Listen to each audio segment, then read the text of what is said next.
They said I wouldn't last a year. I wasn't supposed to hear it, but I did. Her voice, Mara's, cold and perfect, slicing through laughter that wasn't kind. I sat there behind the kitchen door, a ghost still paying the bills. What does a woman owe to a family that's waiting for her to vanish? How long can silence stay loyal before it screams? And if survival means turning steel, does that make me cruel or free? That night, the tea went cold, and something inside me woke up.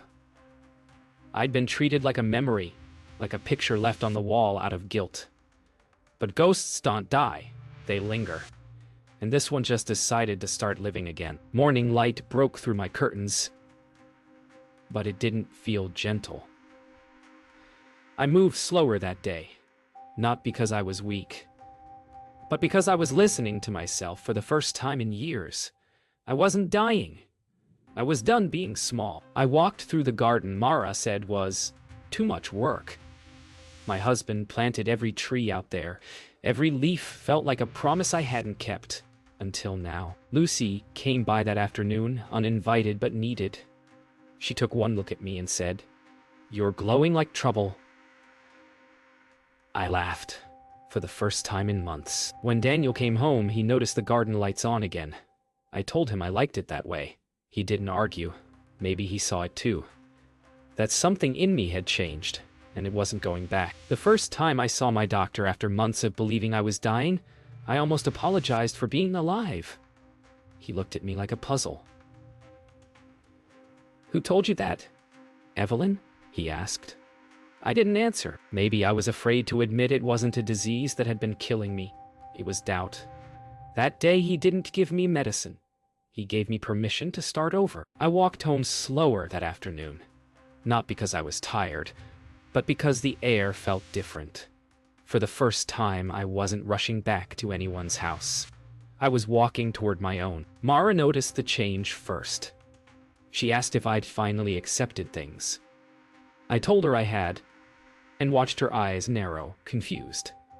It's funny how people panic when the person they've pitied stops needing their sympathy. That night, I took down all the family photos from the hallway. Not to forget, but to remember differently. Every face, every moment belonged to me too. I just stopped letting anyone else frame it for me. Lucy came by again, carrying groceries and gossip. She said, "You look 10 years younger." I told her I'd started eating hope for breakfast. She laughed so loud the walls forgave us both for being sad so long. Mara started moving my things again.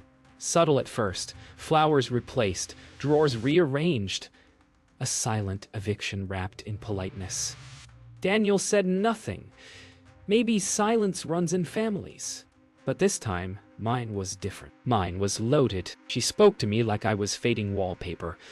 Polite, useless, something to peel off quietly. But she didn't know I'd stopped fading. I'd started learning the language of staying. That evening, Daniel tried to talk. "She's just under stress," he said. I smiled. Then she'll understand why I'm tired of being erased. For the first time, he had no reply. Later that night, I opened my old desk drawer. Inside were letters. My husband's handwriting, my name written like a prayer. His words didn't tell me to forgive. They told me to remember who I was. I folded those letters carefully and placed them beside my bed, not to hold on, but to pass the torch. Tomorrow, I'd call a lawyer. The house wasn't hers to own. It never was. It started with a drawer. One I hadn't opened since the funeral. Beneath tax papers and sympathy cards was a file with my name on it. And the deed? My husband never transferred it. The house was mine. All the years of being tolerated like a guest. And I'd owned the walls the whole time. When you find power you weren't supposed to have, it doesn't roar. It hums. Quiet, steady, certain. I didn't tell Daniel. Not yet. I wanted to see how long it would take for them to realize who really lived here. That evening, Daniel asked if I was doing okay, I said. Better than you think. His eyes searched mine like he could sense something shifting but didn't know what. I didn't owe him an answer. Not this time. Lucy said, "You're dangerous when you're calm." I laughed. Maybe she was right, because for the first time, I wasn't surviving. I was planning. That night, I placed the deed back in the safe. I didn't feel angry anymore. I felt awake. The house wasn't revenge. It was home. And home wasn't something I'd lost. It was something I'd been all along. The next morning, I started reclaiming my space. Not in one bold move, just small, stubborn gestures. I took my books down from the attic, dusted each one like it was an old friend who'd waited patiently for me. I placed them back where they belonged. On my shelves, not hers. Mara came in mid-motion, her perfume cutting through the air like judgment. She didn't say a word, but her silence was a warning. I smiled. The kind that says, "I'm done asking permission." Funny thing about control. It only works when people keep believing they've lost theirs. It's strange how sound changes when fear leaves a house. For months, even my footsteps had been apologetic. Barely there, afraid to exist too loudly. But that morning, every step I took seemed to echo with purpose. The wood under my feet groaned, not in protest, but in recognition. I'd lived here for 40 years, yet this was the first time it felt like home again. Ownership isn't about paper, it's about belonging without asking. And I belonged. Every inch of this floor, every framed photograph, every breath of quiet in these walls, they were mine, and always had been. Daniel came home early that evening, the kind of early that means something's wrong. He stood in the doorway, hands deep in his pockets, shoulders folded in on themselves. "She's been distant," he said, staring at the floor. I wanted to tell him distance isn't cruelty, it's truth trying to breathe. Mara didn't pull away. She just ran out of places to hide her resentment. He looked at me, waiting for comfort, the way little boys do when they don't realize they've grown taller than their mothers. But I didn't reach for him this time. I let the silence speak for me, because sometimes the kindest thing you can do for someone is let them hear the echo of their own choices. The tension cracked. Mara's voice rose like thunder behind closed doors, every syllable sharp, rehearsed, desperate. The house trembled under her fury, but I didn't move. I stayed in my room, listening, breathing, unbothered. I'd spent years trying to keep the peace, and all it got me was silence that suffocated. So I let her noise fill the house, let it burn itself out. Because I'd learned something she hadn't. Power doesn't always come from volume.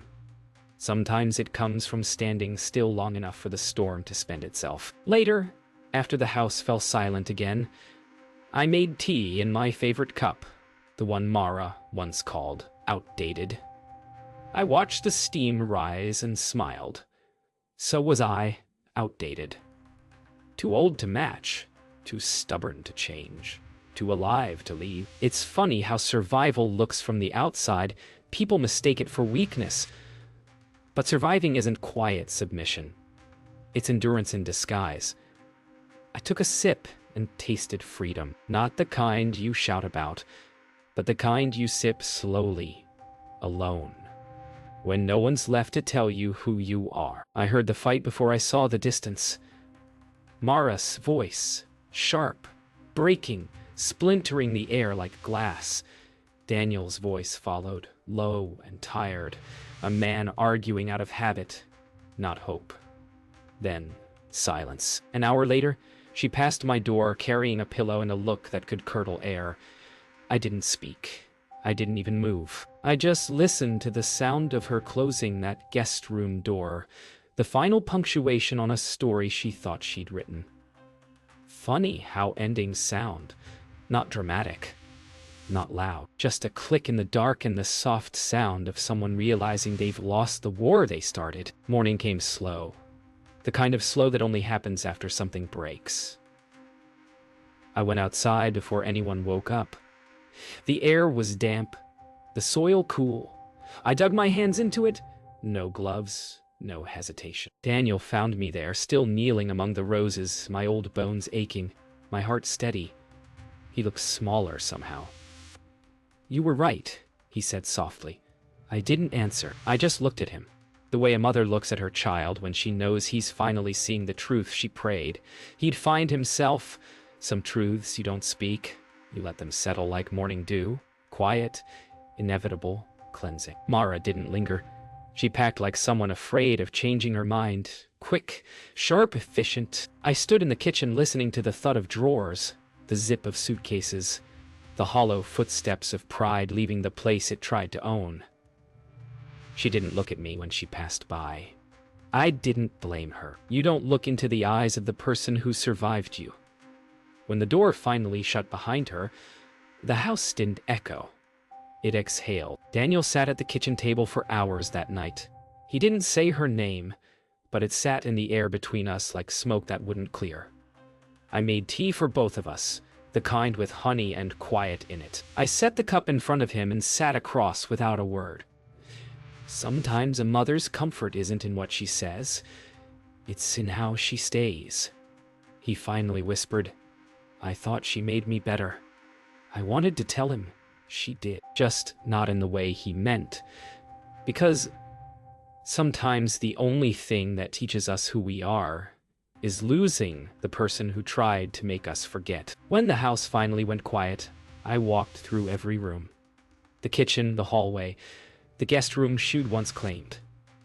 The walls looked different now, like they'd been waiting for me to notice them again. I stood in the hallway, barefoot, the air soft and light. For the first time in years, I wasn't surviving anyone. I wasn't proving anything. I was simply living. The woman they thought would fade had outlasted their noise, their pity, their limits. I hadn't just outlived their cruelty. I'd outlived the version of me that believed I deserved it. Freedom isn't about leaving. It's about staying. Finally, unafraid. The first morning without Mara felt like the house had learned how to breathe again. No heels clicking on the tiles. No sharp perfume lingering in the air. No thin laughter echoing through the halls. Just birds, the kettle, and the sound of water finding its way to a boil. I'd forgotten how peace sounds when it's earned, how it fills a room without asking to be noticed. For months, I'd been bracing for her voice, her shadow, her next small cruelty. But now there was nothing to brace against. I wasn't waiting for permission to exist anymore. I was simply here, present, alive. And it turns out that's louder than any apology she never gave. Daniel came by in the afternoon.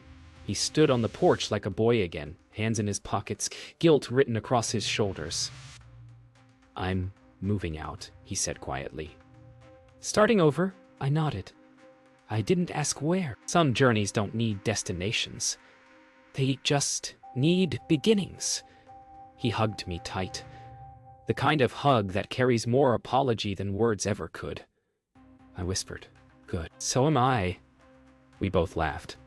Not from humor, but from the strange relief of letting go without resentment. Sometimes love means stepping away from what hurt you, even when it looks like home. After he left, I walked through the garden alone. The air smelled of rain and lilacs, the earth soft beneath my feet. Every step felt like walking through time. Each plant, each stone, each breath tied to a piece of my past I'd once tried to forget. I touched the roses my husband planted 30 years ago. I whispered to the wind like he was listening. Maybe he was. Maybe he never stopped. I realized then, I hadn't been waiting for someone to save me. I'd been waiting for the part of me that still believed I could. And here she was, weathered, tired, unapologetically alive. Lucy came by in the afternoon, unannounced as always, carrying a bottle of cheap champagne and her usual chaos of laughter. "You look different," she said. "I feel different," I answered. She poured us 2 glasses and raised hers high. "To what?" I asked. "To outliving nonsense," she said. We drank, and for the first time in a long time, the laughter didn't hide pain. It just was. pure and simple, and earned. I didn't realize until that moment that friendship isn't about saving someone. It's about standing beside them long enough for them to remember who they are. When the sun began to set, I walked to the edge of the yard and watched the light melt into the horizon. I thought about everything I'd lost: my husband, my certainty, the version of myself who once thought kindness meant silence. And yet, somehow, I'd gained more. I'd gained the strength to stay, the courage to speak through action, the patience to forgive without forgetting.